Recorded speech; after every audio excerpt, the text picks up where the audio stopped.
Hello दोस्तों, इस video में हम डिस्कस करने वाले हैं अधिगम की सेशनल वर्क इंटर्नशिप डायरी। आप चाहे बीएड में हो या बीएसटीसी में हो, अगर आपको अधिगम की सेशनल वर्क डायरी दी गई है और आप उसको कंप्लीट करना है तो इस वीडियो को देख करके आसानी से अपनी इंटर्नशिप डायरी को कंप्लीट कर पाएंगे।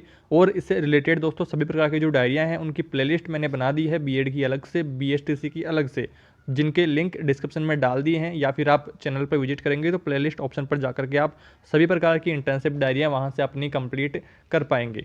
तो आइए गाइस शुरू करते हैं। पहला आपको टॉपिक डालना है आकलन में प्रयुक्त अभिलेख। इसमें आपको लिखना है बच्चों की शिक्षा से जुड़े सभी लोग, विशेषकर सभी शिक्षक, इस संबंध में अपने आप को बहुत ही जिम्मेदार मानते हैं। ऐसा उनकी इच्छाओं से जाहिर होता है कि वे सभी बच्चों को उनके गुण और रुचियों के विकास में मदद करने के लिए तत्पर हैं। वे उन्हें विश्वास के साथ अपनी ज़िंदगी का सामना करने के लिए तैयार करना चाहते हैं। शिक्षकों का काफ़ी समय तो इसी बात का पता लगाने में निकल जाता है कि बच्चे स्कूल में कैसा कर पा रहे हैं। बहुत से शिक्षक आकलन को अपने स्कूल की रोज़मर्रा की महत्वपूर्ण गतिविधि के रूप में देखते हैं। शिक्षक विद्यालय में दैनिक आधार पर जो कुछ भी करते हैं, बच्चों का आकलन उनका एक महत्वपूर्ण हिस्सा बन गया है। ऐसा क्यों? तो इसके कुछ कारण उन्होंने बताए हैं। तो पहला इसमें आपको लिखना है, शिक्षक इसके लिए बहुत से कारण बताते हैं। एक महत्वपूर्ण कारण यह जानना है कि बच्चों को जो कुछ भी सीखना चाहिए क्या वे सीख पा रहे हैं।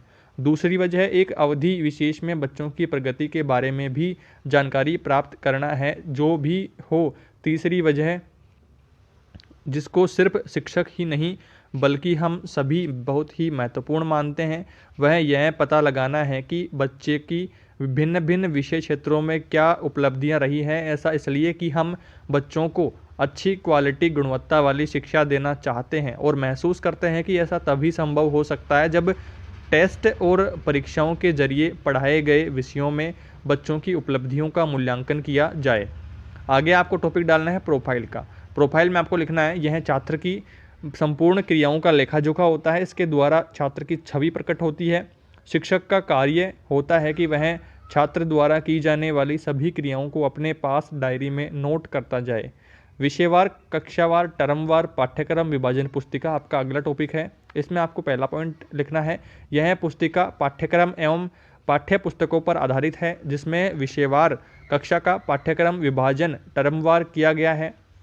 नेक्स्ट इसमें है, इसमें टर्मवार पाठ्यक्रमणीय उद्देश्य को विभाजित किया गया है ताकि निर्धारित समयावधि में समुचित अधिगम गतिविधियों का आयोजन किया जा सके। तीसरे नंबर पर आपका पॉइंट है, इस पुस्तिका में शिक्षकों के कार्य को सरल एवं समयबद्ध करने हेतु मार्गदर्शन प्रदान किया गया है।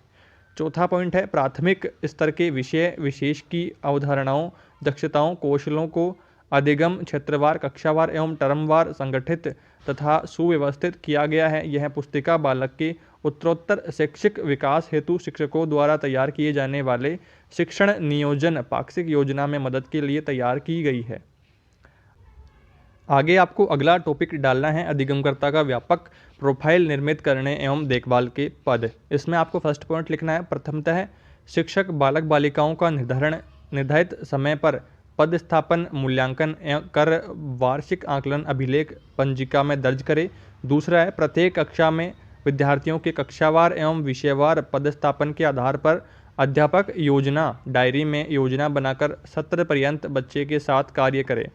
तीसरा पॉइंट है, शिक्षक द्वारा बच्चों का मूल्यांकन व्यक्तिगत और सामूहिक कार्यक्षेत्र में किया जाना है। मूल्यांकन और कुछ आयाम समूह में विशेष तौर पर देखे जा सकते हैं, जैसे समूह भावना, सहयोग लेने एवं देने का कौशल, न्याय एवं क्षमता के प्रति दृष्टिकोण, नेतृत्व का गुण इत्यादि। नेक्स्ट आपको लिखना है, इसमें शिक्षक यह देखें कि जो विषय वस्तु बच्चे को सीखनी थी वो सीखी या नहीं। इस हेतु टर्मवार पाठ्यक्रमों के आधार पर बच्चे की प्रगति का मूल्यांकन, आकलन, बच्चे के कक्षा कार्य, गृह कार्य, अभ्यास पत्रक, समूह पत्रक पर किए गए कार्य व गतिविधियों के दौरान किए गए कार्य पत्रकों पर गुणात्मक व सकारात्मक टिप्पणियों से किया जाना है। नेक्स्ट इसमें पॉइंट है, शिक्षक शिक्षण कार्य के दौरान बच्चों के शिक्षण के सुधार हेतु विद्यार्थियों को पर्याप्त अवसर प्रदान करते हुए नियमित रूप से जांच करें। अगला टॉपिक आपको इसमें डालना है, अधिगमकर्ता का व्यापक प्रोफाइल बनाने के मानदंड। इसमें आपको लिखना है, जो निम्न मानदंड है उनमें पहला है, अधिगमकर्ता द्वारा की जाने वाली किसी भी प्रतिक्रिया को अध्यापक द्वारा तुरंत नोट किया जाना चाहिए। दूसरा इसमें आपको लिखना है उसके व्यवहार का नियमित रूप से अवलोकन किया जाना चाहिए तथा व्यवहार में होने वाले किसी भी परिवर्तन को तुरंत डायरी में अंकित करना चाहिए। तीसरा आपको इसमें लिखना है व्यवहार में होने वाले परिवर्तनों के कारणों को जानने का भी प्रयास किया जाना चाहिए। चौथा पॉइंट आपको इसमें लिखना है अधिगमकर्ता की विशेषताओं एवं रुचियों आदि की जानकारी भी प्रोफाइल में अंकित की जानी चाहिए। पांचवा पॉइंट आपको इसमें डालना है अधिगमकर्ता के सभी विषयों में होने वाली प्रगति का अंकन भी प्रोफाइल में होना चाहिए। यदि हो सके तो उसकी प्रगति का लेखाचित्र द्वारा प्रदर्शन भी होना चाहिए, जिससे उसे देखते ही उसकी प्रगति का ज्ञान स्वयं अधिगमकर्ता को भी हो सके। छठा पॉइंट आपको इसमें लिखना है अधिगमकर्ता की संज्ञानात्मक एवं सहसंज्ञानात्मक क्षेत्रों का उल्लेख प्रोफाइल में किया जाना चाहिए। सातवां पॉइंट आपको इसमें लिखना है अधिगमकर्ता के जीवन से संबंधित विभिन्न घटनाओं का उल्लेख भी प्रोफाइल में होना चाहिए। अगला टॉपिक आपको इसमें डालना है मूल्यांकन टिप्पणियां। इसमें आपको लिखना है अधिगमकर्ता के आकलन में शिक्षक द्वारा की जाने वाली टिप्पणियां मूल्यांकन टिप्पणियां कहलाती हैं। इनका प्रभाव अधिगम प्रक्रिया पर बहुत अधिक पड़ता है। यह अपनी संरचना के आधार पर 3 प्रकार की होती है। पहली है सकारात्मक टिप्पणी जो हमें मोटिवेट करे।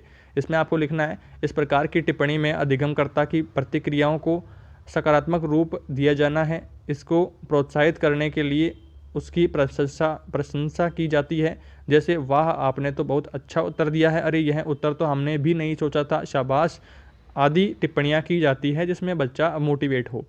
दूसरा है नकारात्मक टिप्पणी जिसमें डीमोटिवेट बच्चा हो, तो यह अधिगमकर्ता को हतोत्साहित करती है। इस प्रकार की टिप्पणी का प्रयोग शिक्षण अधिगम प्रक्रिया में बहुत कम अथवा नहीं के बराबर किया जाता है, जैसे अरे यह आपने क्या कर दिया, यह तो पूरा गलत है, अरे यह तो छोटी कक्षा का बच्चा भी बता सकता है और आपको नहीं आता, शर्म की बात है। इस तरह से जो नेगेटिव वर्ड्स होते हैं वो इसमें यूज होता है।